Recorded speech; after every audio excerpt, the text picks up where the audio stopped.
Sejam bem-vindos a mais um programa Caminhos da Educação. Eu sou Catarina, professora e sua apresentadora, e hoje o nosso programa tá mais que especial. Aqui nesse programa você vai ficar por dentro de tudo que tá rolando na educação da nossa cidade. Então confere com a gente o programa de hoje. E para nos ajudar a adentrar um pouco mais nesse universo da leitura, a nossa convidada de hoje tem tudo a ver com esse tema. Ela é professora e também escritora, faz parte da Academia Feirense de Letras e também da Academia Metropolitana de Letras e Artes de Feira de Santana. Seja muito bem-vinda ao nosso programa, Cláudia Gomes. Muito bem-vinda. É um prazer ter você aqui com a gente hoje.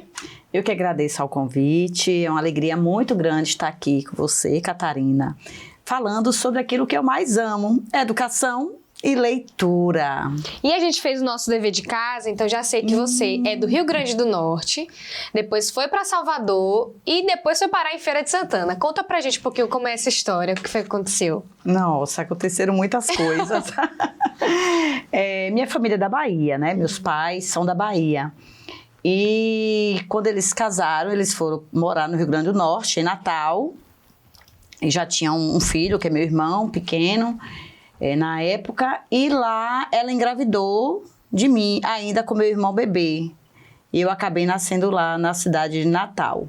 Mas logo após, eles retornaram para a Bahia e meus pais me registraram em Salvador. Então, eu já sou da Bahia. E eu quero até aproveitar o momento e dizer que eu também sou feirense. Porque na adolescência, minha mãe veio para a Feira de Santana. E aqui eu comecei a fazer meus estudos, fui parar na universidade, na UFES, me casei, tive filhos. Então é mais feirense do que exatamente. tudo. E há pouco tempo, no mês de junho, eu recebi o título de cidadã feirense. Isto, legal, né? por causa do tempo, né? Por causa do tempo, das atividades que eu exerço. Foi até o vereador Ivan Berg, né, que me presenteou com esse título. Então, eu já digo para todo mundo que eu sou feirense. Com muito orgulho. Com muito orgulho. Meus filhos são feirense. Foi aqui que eu me formei, foi aqui que eu aprendi a ser professora. Aprendo ainda todos os dias. Porque aprender a ser professora não é somente no período da licenciatura. Eu acho que a sala de aula não acaba nunca. Então, foi aqui que eu criei meus filhos, vi cada um seguir seu rumo. Então, eu sou feirense de coração. E para você, o que foi que veio primeiro, a docência ou a escrita? A escrita. A escrita veio primeiro. Eu sempre fui uma aluna muito curiosa. Sempre gostei muito de poesia, até porque a minha geração foi uma geração que tinha os livros como hobby. Então, um adolescente não ter um livro é como se você não tivesse tido um celular na vida.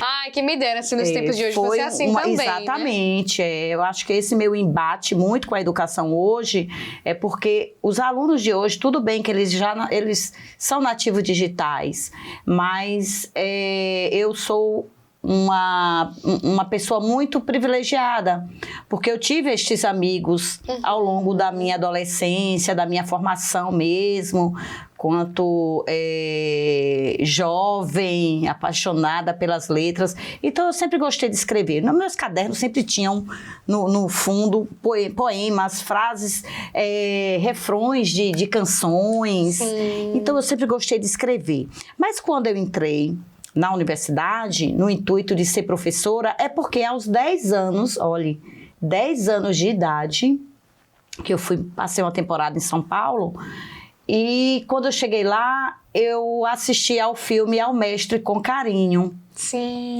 Então, eu me impactei. Fiquei apaixonada pelo professor. Eu queria ter tido um professor daquele. E eu disse, eu quero ser uma professora como esta. Então, ali foi o meu descobrir na educação. É ser uma professora afetuosa, de não desistir dos alunos, como o protagonista fez. Então, eu já tinha aquela ideia da escrita, mas não como uma profissão, tá? Mas como algo que me preenchia. E tinha algo já profissionalmente trilhado naquele momento, que era ser professora.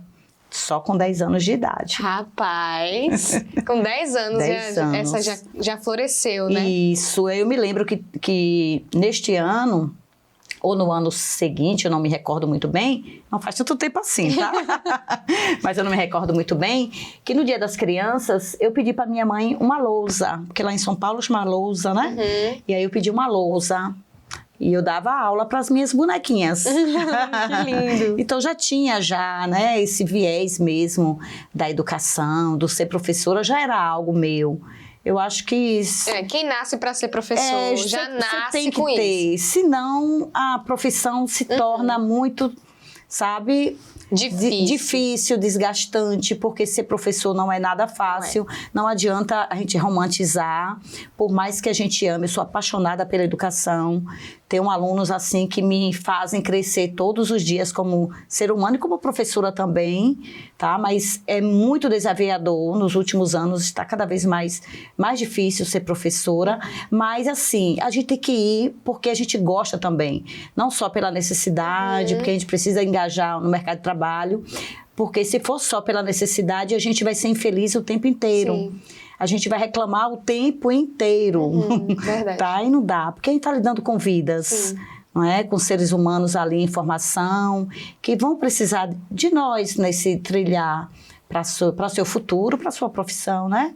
Então, assim, eu sou muito apaixonada pela educação, mas eu não romantizo tanto. Já romantizei mais. Tirei bons frutos, bons caldos, como a gente fala. Mas assim, hoje eu tô mais pé no chão, sabe? E acho que a jornada como professora ensina muito isso pra gente, né? Ensina. A gente tem que se enquadrar no sistema, também. Porque senão a gente adoece. É verdade. E como é que eu estarei doente cuidando de pessoas que talvez estejam na mesma situação que a minha. Então a gente precisa trabalhar isso. Então trabalhar as emoções é, querendo ou não, pensar no racional. Quem é você na sala de aula? Qual é o seu papel? Sabe? Porque se você sempre romantizar, você não consegue dar conta do que a gente foi fazer. Você se frustra, né? Isso. Ocorre uma frustração. Exatamente. Mas é uma profissão belíssima, gosto muito. Amo de paixão, incentivo os meus alunos a serem professores também, embora muitos neguem. Deus que me livre. Professora, está me jogando praga. Elas falam assim. E olha, acredite, viu, Catarina? Já encontrei, depois de algum tempo, muitos alunos sendo professores. Eu acho que isso é muito gratificante, né, para quem é professor. E eu, às vezes, eu digo, como assim? Isso que não queria? Não queria, pro. Mas sabe que você plantou uma sementinha. Quando chama, não tem como. Não tem como, não tem como, não é? Então, eu acho que o legal da educação é isso, é você ver que você está plantando essas sementes aí e que virão frutos. Eu mesma já colho bastante fruto dessa minha jornada em sala de aula. E falando um pouco sobre a sua jornada em sala de aula, como que a docência hoje influencia a sua escrita? Olha, eu sempre escrevi, né, como eu te disse, mas era uma escrita mais para mim. Eu tinha meus diários, na época da minha adolescência, todo adolescente tinha um diário, alguns vinham com a chavezinha, um cadeado, ali a gente tive também. Maravilhoso. Trabalhar escrita, né, colocar as emoções, é terapêutico. É terapêutico. E hoje a maioria dos terapeutas indica isso também. Exatamente. Eu tenho colegas escritoras que começaram a publicar a partir da terapia. Então, começou a fazer um poema, um conto, de repente, estava ali como um acervo, pronto para ser publicado. E comigo não foi diferente, tá? Eu escrevia muito, assim, no meu espaço pessoal. E depois que eu me tornei professora, quando eu entrei para a universidade, eu fiz letras vernáculas na UFES. Quando eu ingressei na UFES, eu me lembro que eu disse em uma das primeiras aulas que eu estava ali também para ser escritora. Só que a demanda, né, eu já com filho para criar, eu acabei focando mais na educação. E foi na educação que eu comecei a publicar. Pegar meus textos. Primeiro, eu sempre apresentava a literatura, para mim, é a base de uma sala de aula, é a literatura, é o texto, é o livro, é a obra. E um dia, a gente trabalhando um tema, eu tinha levado um conto ou uma crônica, não me recordo, de algum autor bem já destacado, né? Na mídia, no campo editorial. E na análise desse texto, um aluno falou, e alguém passa por isto? E aquilo me chamou a atenção. Né? Aquilo me chamou a atenção, porque a gente, quando leva o texto para a sala de aula, muitas vezes a gente leva porque a gente gosta do autor, a gente viu algo em um conto, um texto ou um livro que a gente se identificou, mas a gente não pensa às vezes, ou não pensava, na sua sala de aula. Na realidade. Na sua realidade, na diversidade. E aí, quando ele perguntou se acontecia realmente aquilo, eu disse, rapaz, eu preciso escrever algo para meus alunos. E foi aí que eu comecei a levar tudo que eu fazia, às vezes até um poema, vamos lá, vamos fazer uma reflexão sobre os idosos, Estatuto do Idoso. E aí eu inventava na hora um poema, que eu consigo fazer isso com muita facilidade. Escrevia ali na hora, assim, e a partir daquele poema eu puxava as discussões. E aí eu dizia, autor, alguém sabe quem é o autor? Não. Aí eu colocava Cláudia Gomes e eles enlouqueciam. A senhora que fez? Eu falei, foi. Isso. Então foi muito bom. E foi assim que nasceu o meu primeiro livro com os alunos, que se chama, eu não trouxe, porque é muito livro, eu acabei arrumando minha estante esses dias e eu mudei tudo de ordem. Quantos livros você tem publicado? Olha, sozinha eu tenho, acho, 20 livros, se eu não me engano, 20 ou 21, sozinha. Com outros autores, eu tenho para uns 150 livros com outros autores. E com os meus alunos, eu acho que eu tenho uns 8. E o primeiro que eu fiz foi com meus alunos, Vida que Te Quero Vida.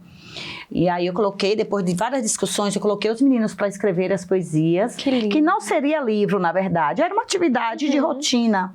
E aí quando eu peguei, digo, gente, tem tanto livro legal aqui, ou tanto poema legal, vamos publicar. E conversei com a gestão, aí a gestão acatou a ideia, o livro foi lançado, Vida que Te Quero Vida, depois lancei outro em outra escola, mais um, teve um livro mesmo, que quem fez o prefácio foi o Dr. Augusto Cury.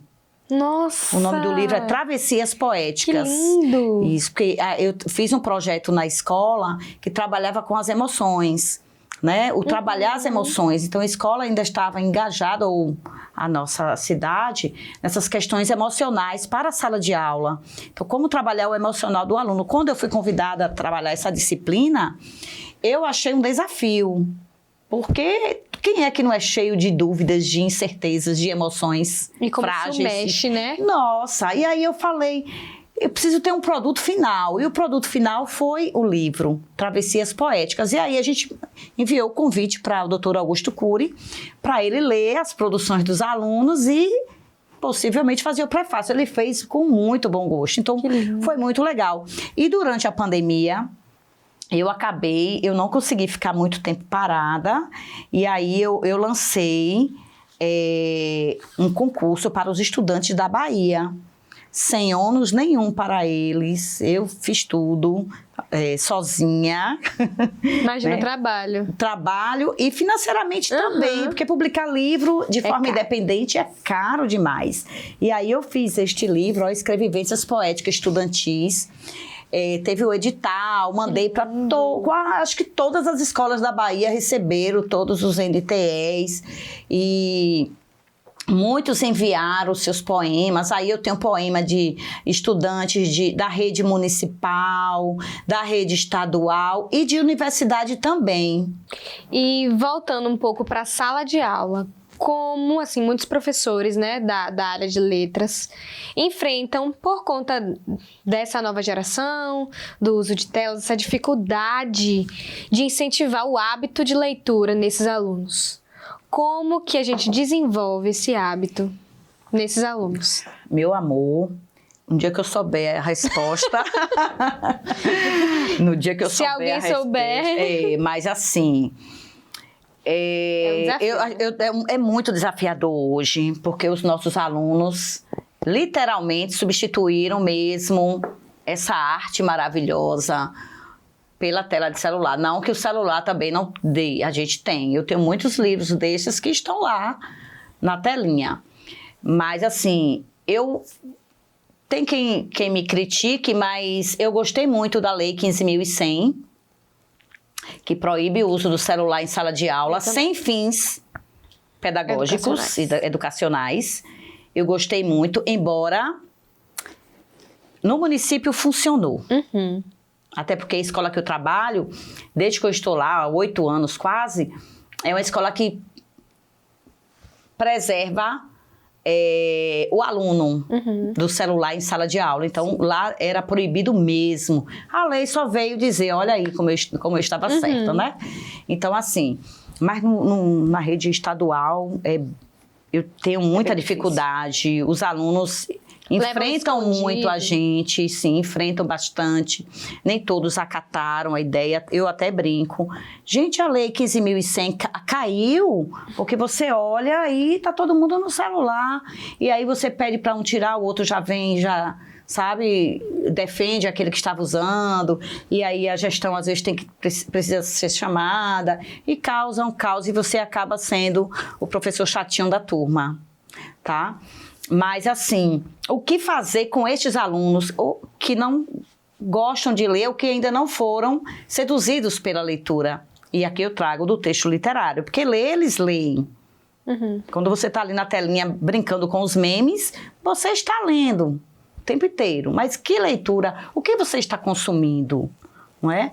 Então, assim, uma dica que eu faço muito com os meus alunos é ser leitora. É mostrar para eles que eu leio e o que eu estou lendo. Então, eu sempre mostro. Gente, dou dica de leitura, falo que eu terminei uma leitura que foi interessante. E ali, talvez naquele universo de 30, 35, 40, 45 alunos, talvez um se desperte. Está muito difícil a leitura. Então, assim, quanto professora, ser exemplo, porque não adianta eu cobrar do meu aluno que ele leia se você não der exemplo.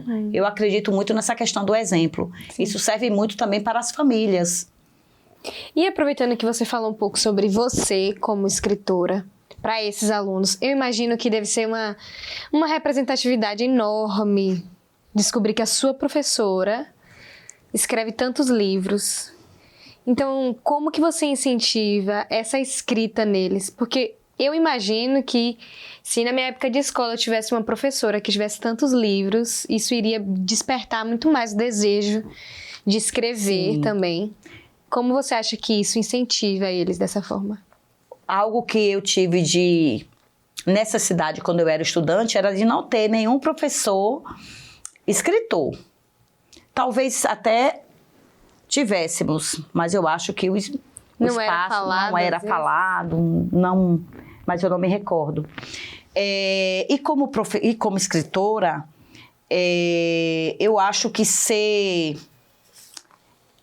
uma escritora com tantos livros, eu acho que é uma forma de dizer para eles, como eu já disse, eu consegui, você também pode conseguir. E eu já vejo alguns alunos até falando, eu estou escrevendo um livro. E eu, olha que bacana, e já me levam rascunhos, alguns escrevem e desenham, dizem que você também é ilustrador. Então, assim, eu acho que é uma referência. A gente precisa dessa referência em sala de aula e dizer que eu fui aluna de escola pública do mesmo jeito que eles são. Eu sou fruto da escola pública. Então, eu tento aproximá-los de mim, dizendo que é uma possibilidade também deles alcançarem o sonho deles, como eu alcancei o meu sonho, não é? De ser escritora. E engraçado que um dia desse, um aluno falou assim, um dia desse eu estava procurando textos da senhora na internet, apareceu tanta coisa, o que a senhora está fazendo aqui, trabalhando aqui nessa escola? Imagine. Eu fiz, gente... A gente tem que ter uma profissão. Eu sou professora também sou escritora, tá? Mas ainda até brinquei, quantos de vocês aqui já foram no lançamento do meu livro? Quantos de vocês aqui já compraram um livro meu? Ai, ninguém levantou a mão e disse, tá vendo que não dá pra viver? Por isso que não dá pra viver só disso. Não dá pra viver só de livros. Eles acharam graça. Disse, pois é, a Pró tem que ser professora porque eu preciso me manter. Foi uma profissão também paralelo à profissão de escritora, né? mas eu mostro a eles que esse sonho é possível, tá? E aí, essas 2 antologias que têm textos de alunos meus, dessa escola que eu trabalho também, são livros que revelam a possibilidade, né? Que o escritor não só é aquele que já morreu, que está lá nos livros didáticos, no livro de português, no livro de redação. Tem escritores vivos e, às vezes, no mesmo espaço que eles, no mesmo local em que eles convivem. Isso aproxima, Isso né? aproxima. E, assim, eles veem a leitura já com esse olhar diferente. Então, é até algo assim que eu já tirei a prova. Quando eu levo um texto de um autor desconhecido, um autor já do século XX, que a gente leva bastante, e um texto meu ou de algum outro colega meu, escritor, a receptividade é diferente. Muito diferente. E, às vezes, eu ainda vou além. Ainda convido autores de Feira de Santana para irem para a minha sala de aula, para participarem desse movimento. Então, isso é muito significativo, porque eles veem que realmente o escritor fala dele e está ali, pertinho dele, não é? Porque quando ele lê um texto, que ele se encontra com o texto, que ele percebe as suas emoções, os seus sonhos, fala, gente, isso aqui aconteceu comigo. Eu estou sentindo isso.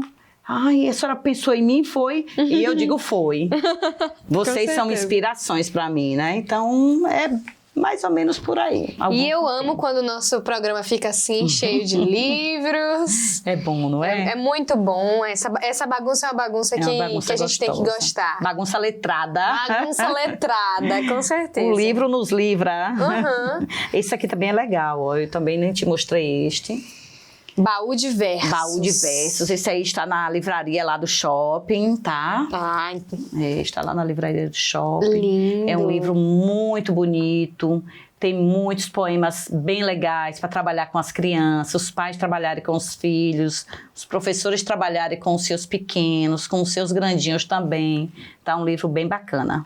E agora que nós estamos chegando ao fim do nosso programa, eu queria que você deixasse um recado para as crianças, adolescentes que estão nos assistindo, porque a gente tem alunos que assistem a gente e eles estão de férias, tá? Então, é a chance de voltar, retornar às aulas. Pra gente falar, eu quero que você dê uma dica, eu quero que você dê uma orientação para aqueles que têm esse desejo de se tornarem escritores. Pronto. Para vocês que têm essa vontade de escrever, quem sabe publicar tantos livros ou até mais, a primeira dica é ler. Não dá para a gente escrever sem a gente fazer leituras, tá? Então leiam aquilo que vocês gostam. Ou não gosta de nada, tenta descobrir. Tem sempre alguma coisa que vai nos atrair. Seja gibi, é muito legal. Eu comecei, quando era criança, lendo gibis. Lendo as historinhas do Sítio do Pica-Pau Amarelo, que já é uma dica também bacana, embora haja controvérsia aí em relação a Monteiro Lobato, mas a gente precisa começar a ler. Então, quem lê, abre a imaginação, conhece muitas palavras, o vocabulário da gente vai ampliando, faz amizades incríveis. A leitura é um portal para mundos, no plural. Tá? Então, quem lê viaja, quem lê consegue se engajar melhor, quem lê consegue já descobrir o que quer ser quando crescer, ou quem já cresceu, o que pode fazer ainda na vida, tá? Então, a leitura é fundamental. Eu deixo aqui algumas dicas para vocês de leitura. Hoje na internet a gente encontra muitos livros, tá? Então deem preferência àqueles personagens, àqueles livros que vão trazer algo a mais na sua formação, tá? Vejam até livros, fábulas que nos ensinam bastante. A gente tem muita fábula legal. Temos o Pequeno Príncipe, que hoje aí é domínio público. Você, se não estiver em casa, não puder adquirir agora, você consegue ler pela internet o Pequeno Príncipe. E é óbvio, ler os meus livros. Vocês já têm aí na internet, se vocês procurarem, vocês já acham bastante livros aí em PDF, em e-book, que dá para vocês lerem através da telinha do celular de vocês. E deixa o celular aí guardado algumas horas no dia, tá? É uma dica muito importante. tentem ter um livrinho em casa para que você possa pegar. Não há nada melhor do que você sentir o cheirinho de livro novo, pegar, ver as ilustrações, até dizer, se tivesse ali tal coisa naquela página, eu iria me apaixonar mais ainda. Então é isso que vocês têm que fazer, se vocês têm também o desejo de escrever. E se você já é leitor e já quiser começar a escrever, providencia um caderninho ou faz em casa e começa a colocar ali tudo aquilo que você vai estar sentindo, tudo aquilo que você vê diante do mundo. Comece a escrever uma narrativa, pode começar por diário. Eu comecei escrevendo diários, meus diários pessoais, tá? Depois comecei escrevendo cartas de amor, mandando para os amores, recebendo cartas. Eu ainda tenho algumas em casa guardadas. Então, tem muitas formas de a gente escrever, né? Letra de canção, poemas, as próprias historinhas, histórias em quadrinhos. Então, gente, dá para escrever? Sim. A leitura é um portal. E sem leitura, a gente não consegue ir a lugar nenhum. Muito obrigada e um beijo no coração de cada um de vocês. Muito obrigada, Cláudia. Foi um prazer receber você aqui hoje. Eu que agradeço. E estamos muito felizes de poder bater um papo sobre esse assunto, que é um assunto que nosso programa já tá virando palco para esse tipo de assunto. E que bom que nós conseguimos trazer mais ainda pessoas para falar sobre a literatura feirense e para incentivar os nossos alunos e também os nossos professores a ingressar nesse mundo da literatura. Olha, eu que agradeço, Catarina. É uma honra estar aqui mais uma vez. Eu lhe digo, agradeço de coração, porque falar sobre o que a gente gosta e saber da importância do nosso trabalho é primordial. Então, muito obrigada pelo espaço. E assim, nós, escritores independentes, ficamos honrados por esse valor. Tá? Isso é sinal de que lugar de escritor independente é em todos os lugares. Então, muito obrigada, tá bom, meu anjo? Obrigada. E chegamos ao fim de mais um programa. Esse ano nós temos muitas novidades para vocês, então fique ligado no próximo programa, terça-feira, às 14 horas, nós estamos aqui novamente. Um beijo e até a próxima.